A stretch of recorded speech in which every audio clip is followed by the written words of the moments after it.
Hi friends, ఈరోజు వచ్చేసి నేను మిల్లెట్స్లో భాగమైన కొర్రలతో నేను పునుగులు చేస్తున్నాను. మా సైడ్ వీటిని బోండాలు అంటారు. బోండాలు చేస్తున్నాను. ఈ బోండాలకి కొంచెం పిండి వచ్చేసి మనం దోశ పిండి కానీ ఇడ్లీ పిండి కానీ కొంచెం వాటరిష్గా ఉంటుంది. సో మనం అందులో వచ్చేసి కార్న్ ఫ్లౌడర్ కానీ లేకపోతే మొక్కజొన్న పిండి కానీ బియ్యం పిండి కానీ ఒకవేళ ఏ పిండి అవైలబుల్లో ఉంటే మనము ఆ పిండి వేసుకోవచ్చు.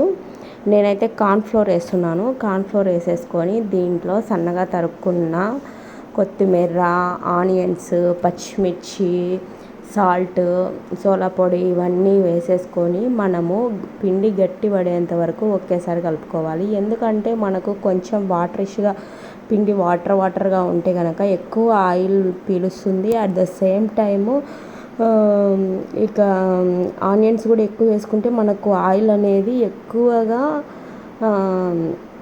వాటర్ అనేది పీలుస్తుంది, ఎక్కువగా నూనె పీలుస్తుంది. సో మనము ఆనియన్స్ తక్కువగా, వాటర్ తక్కువగా, ఎంత గట్టిగా కలుపుకుంటే అంత ఆయిల్ అనేది తక్కువ పీల్చి మన హెల్దీ ఫుడ్ తీసుకోవచ్చు. చాలామంది ఆయిల్ ఫుడ్సే డీప్ ఫ్రై చేసిన వాటిని తినకుండా చాలామంది అవాయిడ్ చేస్తున్నారు.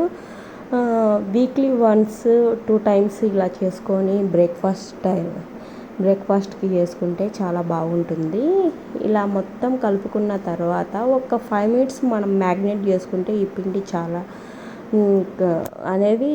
బోండాలు అనేవి క్రిస్పీగా వస్తాయి అన్నమాట, పొంగుతాయి. సో ఒక 5 minutes 10 minutes మ్యాగ్నేట్ చేసుకున్న తర్వాత ఒక పెనంలో ఆయిల్ పోసుకొని ఆయిల్ హీట్ అయిన తర్వాత ఇలా మనకు చిన్నవి కావాలంటే చిన్నవి, పెద్దవి కావాలంటే పెద్దవి వేసేసుకొని కాలనివ్వాలి. మనము కుక్ చేసుకునేటప్పుడు ఏవైనా సరే, ఇవే కాదు ఏదైనా కుక్ చేసుకునేటప్పుడు మనము హై ఫ్లేమ్లో పెడితే కనుక తొందరగా మాడతాయి.